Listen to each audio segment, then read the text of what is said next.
서 12장 26절에서 마지막 절까지입니다.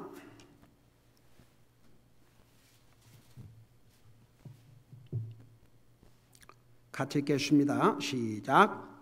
그때에는 그분의 음성이 땅을 흔들었거니와 이제는 그분께서 약속하여 이르시되 내가 또 땅뿐만 아니라 하늘을도 아직 한 번 더 흔드노라 하셨느니라.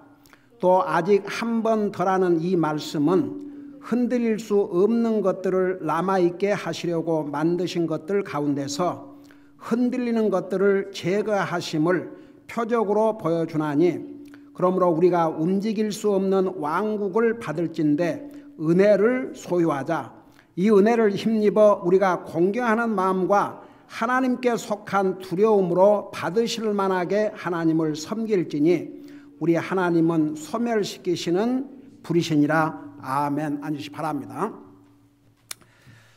오늘 히브리서 12장을 마치려고 합니다. 만일 못 마치면 한 주 더 하겠지만, 어떻든 12장은 정말 그리스도인에게 모든 성경 말씀이 다 마찬가지지만 특별히 그 12장에는 우리 그리스도인의 삶에서 프랙티스하고 살아야 될 중요한 내용들을 크게 세 가지로 말씀해 주고 있는데, 첫째는 예수님의 인내를 배우라는 거 우리 자세하게 배웠죠. 우리가 이 세상을 살다 보면 때로는 참고 견뎌야 할 때가 있습니다. 그래서 우리에게 누구를 본을 삼아 참고 견딜 것인가? 바로 예수님이라는 사실을 말씀해 주셨죠. 그 다음에 두 번째, 우리가 그리스도인으로서 혹은 우리의 잘못 때문에든지 혹은 우리를 연단하시고 우리를 훈련하시기 위해서든지 하나님께서 징계를 하실 때 기쁨으로 받아들이라는 것입니다. 그래야 우리에게 유익이 되는데, 하나님께서 사랑하시는 자를 징계하신다고 그랬고, 도리어 징계가 없으면 사생아, 진짜 하나님의 자녀들이 아니라는 거 자세하게 배웠죠. 그 다음에 이제 세 번째는 교회에게 주신 중요한 경고를 담고 있는데, 그 경고 중에 첫째가 뭐냐 그러면 교회 안에서 화목을 도모하고 살아라는 것. 특별히 교회 안에서 모든 사람과 화목을 이루고 살아야 됩니다. 안 믿는 사람이 오면 그 사람을 주님 앞으로 인도해서 하나님과 화목을 하게 하고, 여러분 하나님 믿지 않는 사람은 하나님과 원수 관계가 있다고 했습니다. 그래서 우리 그리스도인은 항상 특별히 교회 안에서 화목을 이루고 살아야 된다는 거 자세하게 설명했죠. 그 다음에 두 번째는 주의 거룩함을 쫓으라. 이것들이 없이는 주님을 보지 못할 것이라고 그랬습니다. 여러분, 주님은 거룩하신 하나님이십니다. 그래서 구약 성경 레위기에서도 그 다음에 신약 성경에서도 하나님의 백성들에게 뭐라고 말씀하셨냐면 내가 거룩하니 너희도 거룩하라고 그랬습니다. 그래서 이제 거룩하다는 그 말의 자체는 구별을 된다, 그런 뜻인데, 우리가 이제 예수님을 믿고 구원받으면 하나님께서 우리를 의롭다고 하셔요. 그 이제 칭의 우리가 자세하게 로마서를 통해서 배웠죠. 그러고 난 다음에 두 번째 과정이 뭐냐 그러면 sanctification. 다시 말하면 주님을 닮아가는, 거룩해져가는 삶을 사는 것입니다. 그러니까 거룩해지는 삶을 산다는 게 바로 주님을 닮아가는 삶이요. 그 다음에 세 번째는 glorification. 그것은 이 땅에서 이루어지지 않습니다. 주님이 오시면 우리가 영광 중에 변화되어 하늘나라 갈 때 우리가 다 영화롭게 됩니다. 그러니까 이 땅에서 두 가지, 우리가 예수님을 믿음으로 구원받으면 하나님께서 우리를 의롭다고 칭하시고, 우리가 의로운 자가 된 다음에는 의로운 자의 신분에 맞는 삶을 사는 게, 그게 이제 거룩한 삶을 사는 것입니다. 그러니까 거룩하다는 말이 구별을 된다, 그런 의미고, 또 주님을 닮아간다, 성화. 그러니까 성화가 된다, 그 말은 거룩해져 간다, 그런 뜻입니다. 그러니까 거룩해진다, 그 말이 주님을 닮아간다는 얘기고, 주님을 닮아간다는 것은 우리가 세상 사람과는 구별된 삶을 살아야 한다, 그런 뜻입니다. 그래서 이제 그 부분 자세하게 설명했죠. 그러니까 그런 걸 어렵게 생각하지 말고 우리가 그리스도인으로서 삶을 살면 됩니다. 그러니까 신약 성경은 복음서에서는 예수님께서 이 땅에 오셔서 행하시고 가르치신 것을 기록하고 있지만, 그리고 이제 사도행전은 특별히 어떻게 복음이 세상에 전달되게 됐는지, 어떻게 사도들이, 그러니까 사도행전이에요. 예수님의 사도들이 그 복음을 어떻게 세상에 전파했는지 그것을 기록하고 있고, 이제 로마서에서부터 요한계시록까지는 구원받은 하나님의 자녀들이 어떤 기준을 가지고 살아야 되는지 그것을 기록하고 있습니다. 그래서 그걸 한마디로 요약하면 그리스도인의 삶, 의로운 삶, 의로운 자요, 의로운 자이기 때문에 의로운 자의 삶을 살아야 되고, 바로 의로운 자이기 때문에 믿음으로 살아야 되고, 하나님을 순종하는 삶을 살아야 되고, 주님을 예배하고 섬기는 삶을 살아야 됩니다. 그것이 없이는 주님을 보지 못할 것이라고 그랬습니다. 12장 14절에서. 그러니까 그걸 뒤집어 놓고 보면 정말 구원받은 하나님의 자녀들은 그렇게 살 수밖에 없다 이겁니다. 그 다음에 세 번째는 에서와 같이 속된 자가 되지 말라. 여러분, 이 세상에 사는 모든 거 이렇게 보면 너무 세상적이고, 세상적인 것과 속된 것은 분리할 수가 없습니다. 에서같이 속된 자가 되지 말라 말은 그리스도인은 세상적이 되면 안 됩니다. 그래도 영적인 삶을 살아야죠. 영적인 사람이어야죠. 어떤 사람이 하나님의 자녀라 그러면서 전혀 영적인 것이 없습니다. 영적인 삶도 없고 영적인 삶의 우선순위도 없고 안 믿는 사람과 거의 구별할 수 없는, 교회에 이제 간다면 그것만 다르고 그 외에 사는 것은 항상 육신적인 거, 세상적인 거, 영적인 것이 앞서지 않고 육신적인만 앞선 이런 사람이 에서 같은 사람입니다. 그러니까 그런 에서와 같은 삶을 살지 마라. 에서와 같이 속된 자가 되지 마라. 그 다음에 네 번째는 이제 아주 중요해요. 이 18절에서부터 마지막 절까지 쭉 설명을 하면서 28절에 그러므로 결론을 내렸습니다. 그러므로 앞에서 설명한 모든 것을 다 들었으므로 우리가 움직일 수 없는 왕국을 받을진대 은혜를 소유하자. 이 은혜를 힘입어 우리가 공경하는 마음과 하나님께 속한 두려움으로 받으실 만하게 하나님을 섬길지니, 그러고 결론을 뭐라 하냐면 우리 하나님은 소멸시키시는 분이시니라 그랬어요. 그래서 이제 네 번째는, 교회에 주신 네 번째 중요한 경고는, 우리 하나님은 그저 우리가 아무렇게나 섬겨도 되는 그런 하나님이 아니십니다. 하나님은 천지 만물을 창조하시고 우리 사람의 생명을 창조하시고 우리 살고 죽는 것을 주관하신 창조의 하나님, 전능하신 하나님, 모든 것을 아시고 모든 것을 하실 수 있고 동시에 계시지 않는 곳이 없으신 살아계신 하나님이십니다. 그 하나님을 우리가 과연 어떻게 섬기고 살아야 되느냐? 구원받은 하나님의 자녀라면 이 하나님을 어떻게 섬기고 살아야 되느냐? 자기 생각대로, 자기 기준대로, 자기 형평대로, 자기 마음 내킨 대로? No. 아주 분명한 기준을 주셨습니다.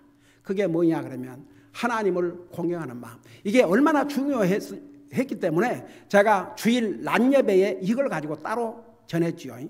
그래서 공경하는 마음, 아예 이것을 여러분이 주님을 예배하고 섬기는데 탁 그냥 머릿속에 새겨 놓으십시오. 공경하는 마음, 그 공경하는 마음도 네 가지로 설명했어요.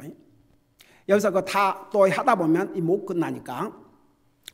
그 다음에 하나님에 속한 두려움, godly fear. 여러분, 하나님은 사랑의 하나님이요, 하나님은 자비의 하나님이요, 하나님은 은혜의 하나님이요, 하나님은 용서의 하나님이지만, 자, 특별히 12절을 보세요. 12장을 보세요. 히브리서 12장. 하나님은 두려우신 하나님이십니다. 그냥 적당하게 그렇게 하나님을 예배하고 섬겨서는 안 될 것을 여기서 말씀하고 있는 거죠. 그래서 우리가 주님을 예배하고 섬기는 기준이 하나님을 공경하는 마음, 하나님에 속한 두려움, 하나님이 받으실 만하게, 억셉터블하게 하나님을 섬기고 하나님을 섬긴다는 의미가 이제 예배 이런 게 다 들어가 있어요. 그래서 그 이유를 18절부터 뭐라고 설명하냐면 우선 첫째는 하나님은 두려우신 하나님이기 때문에 하나님 두려우신 하나님이십니다. 그래요. 하나님 사랑의 하나님, 하나님 용서의 하나님, 하나님은 자비의 하나님, 하나님은 은혜의 하나님. 그래서 우리 인생의 구원의 길까지 열어주셨습니다. 그러지만 그 하나님의 사랑을 받아들이지 않는 자에게는 준엄한 하나님의 심판이 있습니다. 성경이 하나님의 심판에 대해서 얼마나 많이 말씀하고 있습니까? 한 번 죽는 것은 정한 것이요 그 뒤에는 심판이 있다고 하셨습니다. 불신자가 받아야 될 심판이 무엇인지 성경은 자세하게 많이도 설명하고 있습니다. 여러분 요한계시록 2장에 보면 이 상에서는 하나님 상관도 하지 않고 사는 사람들도 최후의 심판 날에는 그들을 다시 살려내신다고 그랬습니다. 그래서 그들이 태어나서 죽을 때까지 행한 모든 행위를 기록한 책을 가지고 그 행위를 따라 심판하신다고 그랬습니다. 하나님 믿는 사람들에게도 심판이 있다고 그랬습니다. 분명히 성경에 어떻게 우리가 주님을 섬기고 살아왔는지 그 섬김에 대한 심판이 있다는 거 분명히 성경은 말씀하고 있습니다. 제가 수없이 그 그리스도의 심판이 믿는 사람들이 받을 심판이 뭐이고 불신자가 받을 심판이 뭐고 다 전했습니다. 한 가지 분명한 것은 하나님은 심판의 하나님이시라는 사실입니다. 하나님은 사랑의 하나님, 은혜의 하나님, 자비의 하나님, 용서의 하나님 맞습니다. 그러나 그것만 전하면 안 됩니다. 하나님은 두려우신 하나님이십니다. 12장의 결론이 뭡니까? 하나님은 소멸시키는 불이시라고 그랬습니다. 불은 다 불태워버립니다. 여러분 보세요. 왜 많은 사람들이 하나님을 믿는다 하지만 그 삶에 돌아가면 하나님 안 믿는 사람과 별 다를 바 없는 삶을 사는 줄 아세요? 하나님이 여러분 여기에 물론 우리가 구원받은 하나님 자녀가 하나님 두려워서 벌벌 떨라는 얘기 아닙니다. 그러나 우리 속에 godly fear 하나님을 향한 두려움이 없으면 제멋대로 살게 되어 있습니다. 그래서 한 가지 우리가 정말 구원받은 하나님의 자녀들로서 이 메시지 왜 우리가 주님을 공경하는 마음과 하나님께 속한 두려움과 하나님께서 받으실 만하게 섬기라고 하나님께서 이 말씀을 주셨냐 그러면 하나님은 살아계시고 우리가 하나님을 예배하고 섬기는 것을 아주 중요하고도 심각하게 하나님께서 보신다는 뜻입니다. 오죽하면 요한복음 4장에서도 하나님은 참 예배자를 찾고 계신다고 그랬습니다. 그게 무슨 뜻입니까? 이 세상에는 가짜 예배자, 거짓 예배자들도 많이 있기 때문에 하나님 싫어하신 거 우리 배웠지 않습니까? 하나님은 진실되지 않은 거, 형식 아주 싫어하십니다. 왜 바리새인들, 사두개인들 왜 주님께서 이 독사의 새끼들아, 회칠한 무덤들아 왜 그렇게 책망한 줄 아십니까? 그들의 위선, 형식, 하트가 없어요. 진실이 없어요. 형식. 기도를 해도 사람 보라고 멀리 이렇게 다 기퉁이에 서가지고 길게 누가 오는가 안 오는가 하면서 오 주여 왜 골방에 기도를 하라고 하는 줄 아십니까? 하나님과 나와 단둘이. 그래서 제가 처음에 그 미교회 가서 우리 한국에는 새벽기도회가 있지 않습니까? 그래서 왜 이렇게 성경적인 교회가 왜 새벽기도가 없는가 참 궁금해가지고 물어봤어요. 그 시간은 하나님과 나와의 단둘이 시간, 그 누구의 그 인허랍도 받지 않고. 옛날에 제가 그런 얘기했는데 한국 교회에서 새벽 기도회 모임을 가는데 두 사람들이 사이가 안 좋았나 봐요. 그러니까 그 새벽기도에 모임에 와가지고 주여 주여 어떻게 이럴 수가 있습니까? 그러면서 그 얘기를 하면서 이럴 수가 있습니까? 저에게 그 뭐냐면 다 듣죠. 그게 기도입니까? 여러분, 공개적인 기도가 있고 개인적인 기도가 있어요. 우리가 예를 들어서 공개적으로 우리가 이제 예배를 인도하는 예배, 우리가 헌금을 주님 앞에 드리기 전에 기도, 그 공개적인 기도입니다.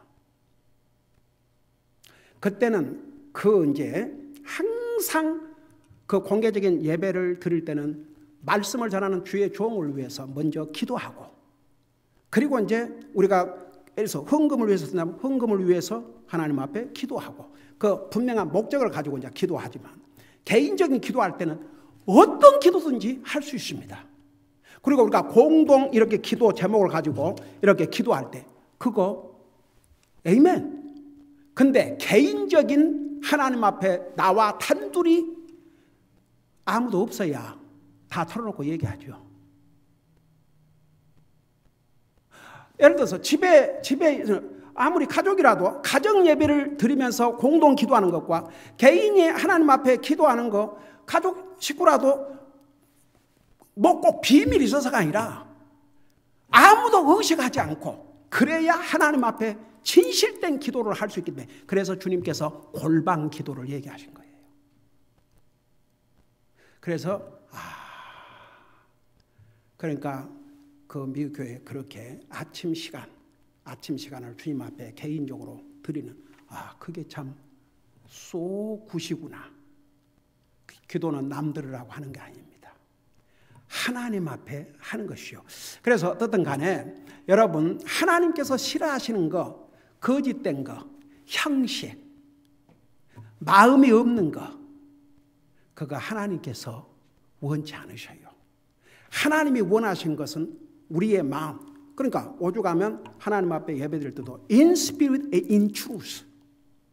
하나님 영이세요. 영이신 하나님을 우리가 영적으로 예배를 드리는데 우리는 영적인 존재입니다. 우리 전 인격을 다 드려야 됩니다. 진리 안에서 이 하나님의 말씀, 진리 안에서 예배를 드리는데 이 하나님, 주님이 나는 길이요 진리요 생명이라 했고, 이 말씀이 하나님이라고 그러십니다. 태초에 이 말씀이 계시니라, 이 말씀이 하나님과 함께 계시니 이 말씀이 하나님이시라. 그리고 예수님을 가리켜서 그 말씀이 육신이 되어 이 땅에 오신 분이 바로 예수님이라는 것을 말씀하셨죠. 그러니까 말씀이 선포될 때 이 말씀에 내 전력을 다 기울여서 정말 모든 포커스를 하나님의 말씀에 맞추어야 이게 진리 안에서 주님을 예배하는 것이 됩니다. 여러분, 하나님께서 이런 예배자를 찾고 계신다고 했습니다.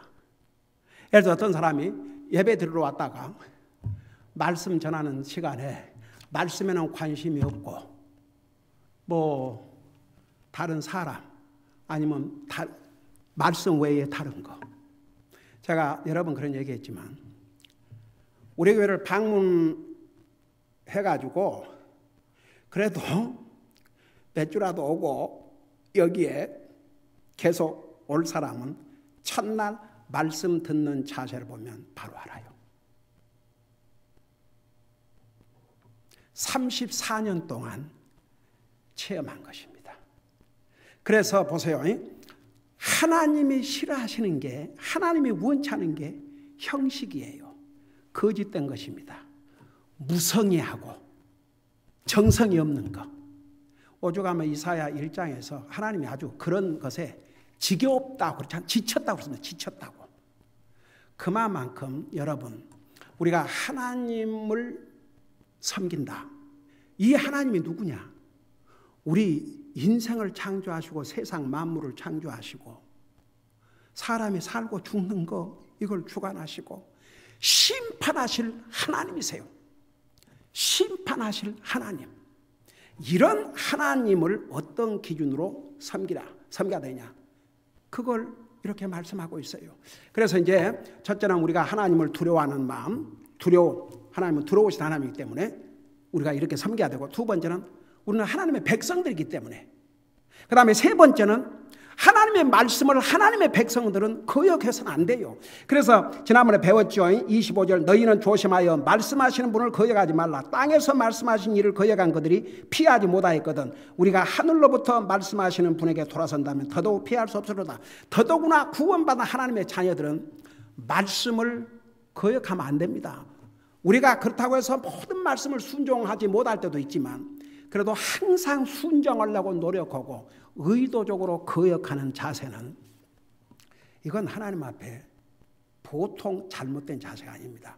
그래서 우리는 하나님의 말씀을 거역해서는 안 되기 때문에, 그리고 나서 이제 네 번째 이유, 왜 우리가 하나님을 정말 이렇게 공경하는 마음과 하나님께 속한 두려움과 그리고 받을 만한 주님을 섬겨야 되냐 그러면, 네 번째 이유로는 26절에서 27절의 내용은 바로 주님께서 재림하실 때 어떤 사건이 일어날 것인가를 얘기하고 있는데, 그래서 주님이 이제 재림하셔요.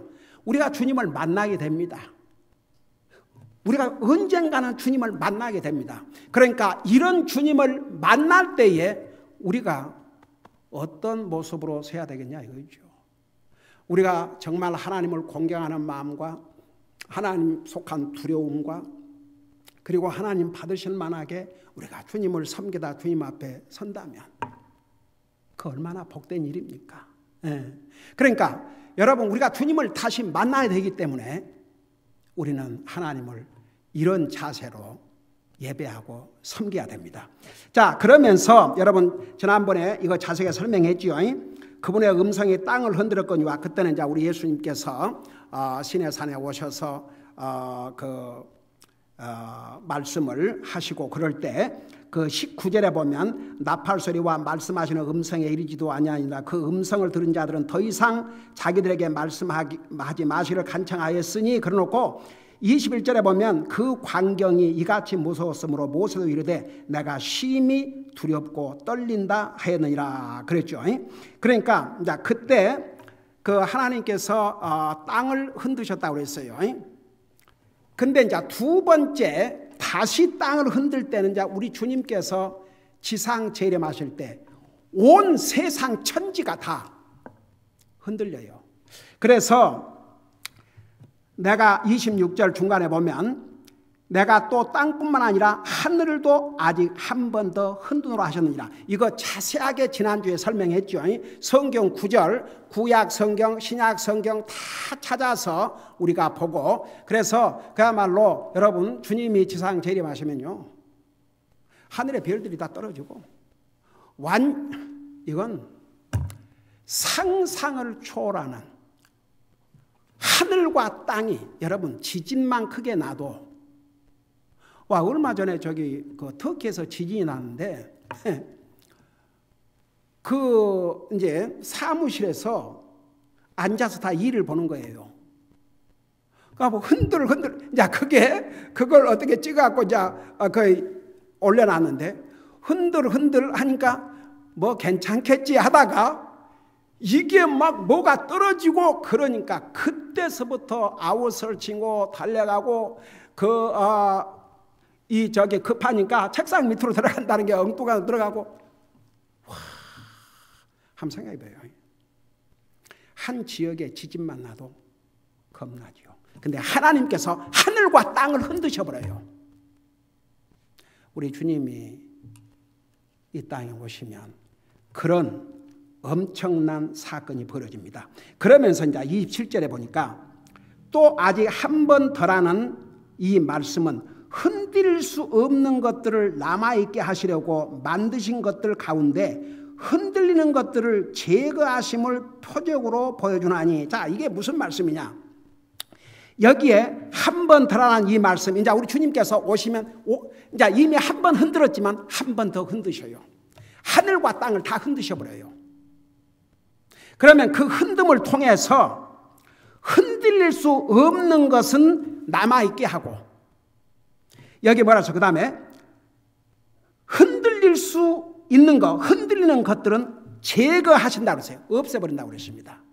그러니까 하나님께서 하늘과 땅을 흔들어 버리시면 흔들릴 수 없는 것은 그대로 남아있고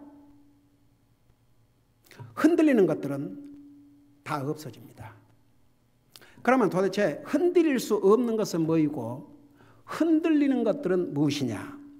여기에 흔들릴 수 없는 것은 28절에서 답을 하고 있어요. 그러므로 우리가 움직일 수 없는 왕국을 받을진대. 이 움직일 수 없는 왕국, 움직일 수 없는 왕국, 그러니까 하나님의 왕국은 없어지지 않습니다. 세상의 왕국은 인류 역사를 보세요. 바벨론 왕국 무너졌습니다. 페르시아 왕국 무너졌습니다. 그리스 왕국 무너졌습니다. 로마 왕국 무너졌습니다. 이 미국도요. 200년 지났는데 이 미국도 무너질 날이 옵니다. 지난 200년 동안 세계의 강국으로 군림했지만 이 미국도 무너질 날이 옵니다. 그게 하나님의 말씀입니다. 근데 보세요.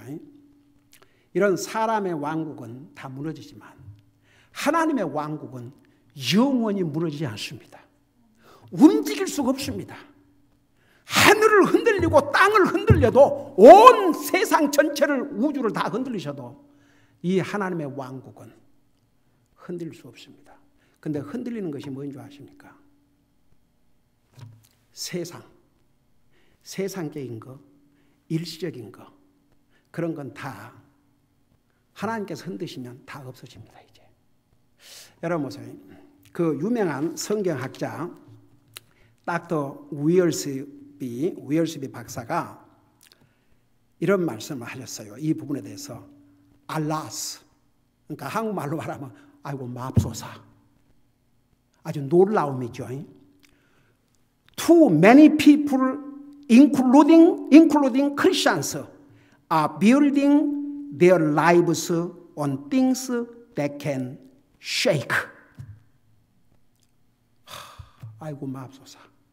너무 많은 사람들이 그리스도인들이라고 하는 사람들을 포함해서 너무 많은 사람들이 이 흔들리는 것들, 이런 일시적인 것들, 없어질 것들에 자기들의 삶을 세워나가고 있다 이거죠. 우리 예수님께서 마태복음 7장에서 그랬죠.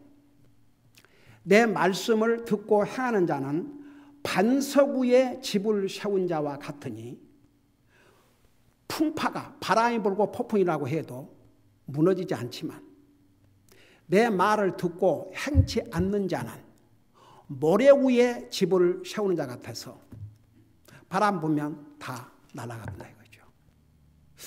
여러분, 그러니까 정말 알라스. Too many people, including Christians, are building their lives on the things that can shake. 너무나 많은 사람들이 흔들리면 날아가 버리고 없어질 이런 일시적인 것들, 이런 세상적인 것들에 자기 라이프를 빌딩하고 있다 이거죠. 그러니까 보세요. 여러분, 저는 어떨 때 이런 생각을 들어요. 주님이 우리가 하나님의 은혜로 구원받지만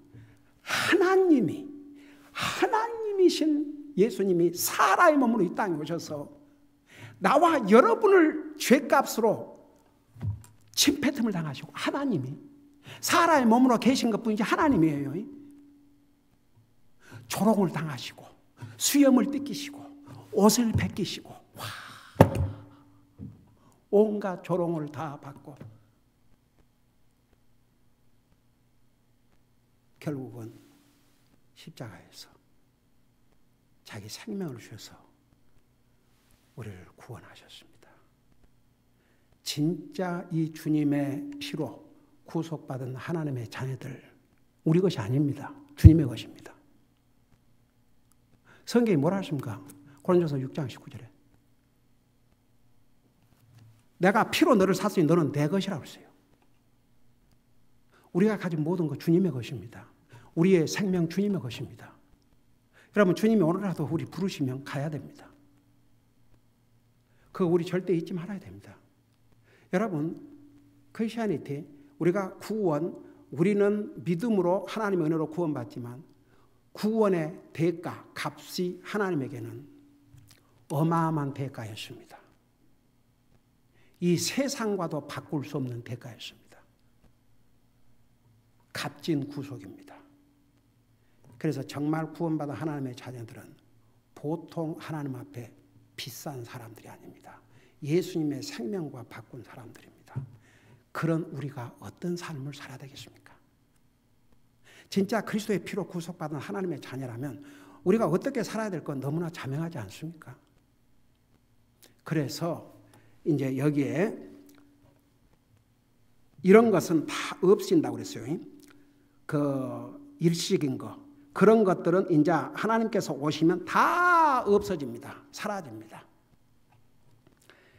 그러므로 우리가 움직일 수 없는 왕국을 받을진대. 그러니까 여러분 보세요. 우리는 진짜 우리가 구원받은 하나님의 자녀들은 이제 움직일 수 없는 왕국, 하늘나라의 왕국, 하나님의 왕국을 우리가 받은 것입니다. 그래서 영원한 하늘나라에 가서 삽니다. 그 왕국은 흔들릴 수 있는 것이 아닙니다. 그래서 그 왕국을 우리에게 주셨어요. 여기 보니까 그러므로 우리가 움직일 수 없는 왕국을 받을진대 은혜를 소유하자 그랬습니다. 은혜를 소유하자. 제가 그 미국 성도들 가정에서 이렇게 이제 초대를 받아서 가서 기도할 때 혹은 또 성들이 모여서 기도할 때 Let's have grace. 그래서 처음에는 난 그 말이 이해가 잘 못됐어요. Let's have grace. 은혜를 갖자. 하나님 앞에 감사하자 그러면 될 건데 왜 Let's have grace 그러는가? 그랬더니 그게 미국 사람들이 영어에서는 Let's have grace 이제 음식으로 볼 때는 우리 하나님 앞에 감사하자. 왜냐? 우리가 이 먹는 게 하나님의 은혜 때문에 주신 것이기 때문에. 그래서 Let's give thanks to grace 그걸 안 하고 Let's have grace. 그 음식을 놓고 기도할 때 꼭 그래요. Let's have grace. Let's have word of grace. 뭐 이렇게. 그래서 하나님 앞에 그 음식을 먹는 것도 하나님의 은혜이기 때문에 하나님 앞에 감사하자. 감사 기도를 하자 그럴 때 Let's have grace. 그것을 나중에 알았어요. 그래서 이 경우는 그런 의미입니다. 그래서 움직일 수 없는 왕국을 받았는데 은혜를 소유하자. 감사하자. 하나님 앞에 감사하자. 그 다음에 이 은혜를 힘입어 그 말은 이런 감사의 마음을 가지고 동시에 은혜는 ability. 그러니까 하나님께서 받을 자격이 없는 사람의 필요를 공급해 주시는 게 하나님의 은혜인데 그 은혜 속에는 우리가 감당할 수 있는 ability, 그 능력을 하나님이 주시는 것입니다. 그래서 우리가 하나님 앞에 감사함으로 이 은혜를 하나님께 주신 은혜, 그 능력을 가지고 우리가 공경하는 마음과 하나님께 속한 두려움으로 받으실 만하게 하나님을 섬길지니. 그래서 이 이제 구체적인 내용, 어떤 것이 공경하는 마음이고 어떤 것이 하나님께 속한 두려움이고 어떤 것이 받으실 만한지 그거 몇 주 전 주일 낮예배 때 자세하게 하나님께서 받으실 만한 섬김 그런 제목으로 설교를 했어요. 그리고 나서 이제 결론이 뭐냐? 우리 하나님은 소멸시키시는 분이시니라. 그게 뭡니까? 한마디로 말해서 하나님은 심판의 하나님이심을 절대 잊지 말라는 얘기입니다. 그래서 우리가 하나님을 공경하는 마음, 그리고 하나님에 속한 두려움, godly fear, 그리고 하나님께서 받으실 만하게 우리가 주님을 예배하고 섬겨야, 그래야 우리가 하나님의 자녀로서 주님을 바로 섬기고 바로 예배드리고 하나님 앞에 행하는 모든 것은 진실해야 됩니다. 우리가 이런 자세로 주님을 예배하고 섬기다가 주님 앞에 간다면 정말 우리는 보람 있는 그리스도의 삶을 살다 가게 되고 우리 이 땅에 살면서도 주님을 이런 자세로 섬기면요 정말 행복한 그리스도의 삶을 살게 됩니다. 기도하십니다. 사랑의 아버지 하나님, 우리가 무엇이 간데 우리를 구원하여 하나님의 자녀 삼으시고 이렇게 정말 우리가 주님을 어떤 자세로 섬겨야 될 것까지도 자세하게 가르쳐 주셔서 정말 우리가 하나님을 이런 자세로 섬길 때에 바로 이런 예배와 섬김을 주님이 받으신다는 것을 알고 주님을 예배하고 섬길 수 있게 해주셔서 감사드립니다. 우리 주님 부르시는 그 순간까지 정말 의인으로서의 삶을 살게 하시고 거룩하신 하나님의 백성들로서의 삶을 살게 해 주시옵시고, 우리가 이런 자세로 주님을 섬길 때에, 우리가 주님 앞에 설 때에 칭찬받고 도리어 이 땅에서도 우리가 행복한 그리스도인의 삶을 살게 됐다는 거 우리 잊지 말게 하시고, 항상 하나님 앞에 하는 모든 것은 진실되게 하여 주시옵시고, 우리의 모든 하트가 다 들어가게 하여 주시옵시고, 정말 주님을 공경하는 마음과 두려운 자세로 함으로써 우리 주님께서 우리가 하는 모든 것을 통해서 영광을 받으실 줄로 믿습니다. 감사합니다. 사랑합니다. 예수님의 이름으로 감사 기도드리옵나이다. 아멘.